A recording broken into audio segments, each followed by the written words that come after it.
విశాఖలో నిమజ్జనాలు కంటిన్యూగా ఏకదాటిగా జరుగుతున్నాయి. ఇప్పుడు 1:30-2 అయినా సరే మనం చూస్తున్నాం భారీ వినాయకుడిని క్రేన్తో ఏ విధంగా ముందు తీసుకొస్తున్నారు. అంటే ఎవరికి ఎటువంటి అపాయం కలగకుండా, ఎటువంటి అనర్థాలు కలగకుండా మనం చూడొచ్చు. ఎంత భారీ విగ్రహం అయినా ఇక్కడ గజేతగాళ్ళు అందరినీ పెద్ద సంఖ్యలో ఉంచి ఈ పోలీస్ డిపార్ట్మెంట్ మొత్తం అంతా చేస్తున్నారు. మనం చూస్తున్నప్పుడు ఇంత భారీ వినాయకుడు దగ్గర 11 నుంచి 12 అడుగుల భారీ వినాయకుడిని ఏ విధంగా తీసుకొస్తున్నారో మనం చూడొచ్చు. అలాగే దగ్గర వరకు తీసుకెళ్ళి ఎవరికి ఎటువంటి ఆటంకాలు కలగకుండా మనం పోలీసు వారు గజేతగాళ్ళతో కలిసి సజావుగా అయితే సాగిస్తున్నారు. మనం ఇదే విధంగా సాయంత్రం 4 గంటల నుంచి ఇదే క్రమంలో మొత్తం అన్ని నిమజ్జనాలు అయితే కొనసాగుతున్నాయి. మనం విశాఖ సాగర్ నగర్ బీచ్ వద్ద అయితే ఉన్నాం. బీచ్ దగ్గర ఈ స్వామివారిని పెద్ద ఎత్తున భారీ విగ్రహాలు ఏ విధంగా దించుతున్నారో, క్రెయిన్తో ఏ విధంగా దించి ఎటువంటి అనర్థాలు జరగకుండా వీళ్ళు సుజావుగా అయితే ఈ గజేతగాళ్ళు చూడొచ్చు. మనం ఈ ఆరెంజ్ కలర్ టీషర్ట్స్ వేసుకున్న వాళ్ళంతా గజేతగాళ్ళు మొత్తం అంతా సుజావుగా సాగుతున్నారు. అంటే ఇప్పుడు విశాఖ సముద్ర తీరాన్న ఈ సౌలభ్యం ఉంది కాబట్టి మొత్తం అంతా ఈ విగ్రహాలందరినీ జాగ్రత్తగా క్రెయిన్ సహాయంతో దగ్గర సముద్రం కెరటాలు దగ్గర వరకు తీసుకొస్తున్నారు. అక్కడి నుంచి గజేతగాళ్ళు ఎవరైతే ఉన్నారో ఆ గజేతగాళ్ళు మొత్తం దాన్ని మోసుకెళ్ళి ఈ సముద్రం అయితే కలుపుతున్నారు. మనం చూడొచ్చు ఏ విధంగా అయితే క్రెయిన్ అయితే తీసిందో మొత్తం అంతా చూడొచ్చు.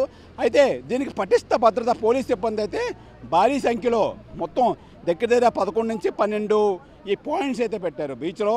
ఎక్కడికక్కడ Poorna market, one town, RK beach, అలాగే Waltair junction, Appughar, Jodugullapalem, Sagar Nagar, IT SEZ తర్వాత భీమిలి, ఇలాగ దగ్గర మొత్తం 12 నుంచి 13 పాయింట్లు అయితే ఈ నిమజ్జనానికి అయితే కేటాయించారని చెప్పి జాయింట్ సిపి ఫకీరప్ప మన ఆర్టీవీకి అయితే తెలియజేశారు. ఏదైనా ఇదే విధంగా అసలు ఎక్కడ ఎటువంటి అనర్థాలు జరగకుండా చూస్తున్నారు. అనర్థాలు జరగకుండా మొత్తం ఓవరాల్గా చూడండి, మనం చూడొచ్చు. ఇదైతే ఆ క్రెయిన్ దగ్గర నుంచి ఈ భారీ గణనాథుని ఏ విధంగా తీస్తున్నారు, ఏ విధంగా వీళ్ళు సముద్రంలో తీసుకెళ్తున్నారు అనేది మన కెమెరామ్యాన్ రమణ కుమార్ అయితే విజువలైజేషన్ అయితే చేసి చూపిస్తున్నారు. మొత్తం అది చాలా కష్టమైన పని, చాలా కష్టంతో కూడుకున్న పని. ఏదేమైనా ఈ ఫిషర్మెన్ కమ్యూనిటీకి చెందిన ఈ గజేతగాళ్ళు మొత్తం అంతా గజేతగాళ్ళు దగ్గర 30 నుంచి 40 మందిని అయితే ఒక్కొక్క పాయింట్ దగ్గర 30 నుంచి 40 మందిని అయితే పెట్టారు. వాళ్ళంతా ఈ భారీ గణనాథుల్ని తీసుకెళ్తున్నారు.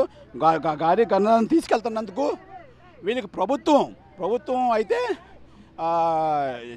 సొమ్ములు అయితే చెల్లిస్తుంది. అదేవిధంగా వీళ్ళ కష్టం నిజంగా ఎనలేనిది. వీళ్ళు మొత్తం అంతా ఒళ్ళు హోనం అయ్యి సాయంత్రం దగ్గర సాయంత్రం 3-4 గంటల నుంచి ఇప్పుడు సమయం దగ్గర 2:30 సమయం కావస్తుంది. ఇదే పని చేస్తున్నారు. చూడొచ్చు మనం. ఆ క్రెయిన్ ఒక స్టేజ్ వరకు అయితే తీసుకొస్తుంది. ఆ స్టేజ్ దగ్గర నుంచి వాళ్ళు ఎలా తీసుకెళ్తున్నారో వాళ్ళు మొత్తం అంతా ఆ బొమ్మని, ఆ భారీ విగ్రహాన్ని పొడుగోబెట్టి మొత్తం ఏటవాలుగా పెట్టి వీళ్ళని దగ్గర ఆ కెరటాలు సముద్రంలో నీటిలో నిమజ్జనం చేసే ప్రక్రియ అయితే కొనసాగుతుంది. అలాగే ఇప్పటి వరకు వచ్చిన ప్రతి బొమ్మ కూడా వీళ్ళు ఇదే తరహాలో అయితే వీళ్ళు చేస్తున్నారు. మనం చూడొచ్చు. నిజంగా ఇదంతా ఒక టీం వర్క్ అనుకోవాలి.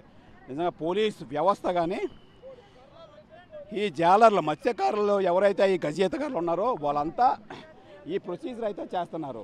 ఈ ప్రొసీజర్ అయితే చేసి ఇదంతా సుజావుగా నిమజ్జనం జరిగే విధంగా అయితే వీళ్ళంతా పాటుపడుతున్నారు. ఏదేమైనా నిజంగా ఈ ప్రభుత్వం ఏర్పాటు చేసిన ఈ సౌకర్యాలు అయితే చాలా బాగున్నాయని చెప్పి ఈ భక్తులు అయితే తెలియజేస్తున్నారు. ఏదేమైనా ఈ పోలీసులు కానీ ఈ మత్స్యకారులు గజేతగాళ్ళని సమన్వయంతో ఇద్దరు పనిచేసి ఎటువంటి అవాంఛిత ఈ కార్యక్రమాలు జరగకుండా, ఎటువంటి ప్రమాదాలు జరగకుండా అయితే ఇది మట్టుకి వీళ్ళిద్దరూ 2 పోలీసు దాకా కానీ మత్స్యకారులు గజేతగాళ్ళు కానీ మొత్తం సజావుగా ఈ నిమజ్జన కార్యక్రమం అయితే సాగేటట్టు వీళ్ళు చూస్తున్నారు.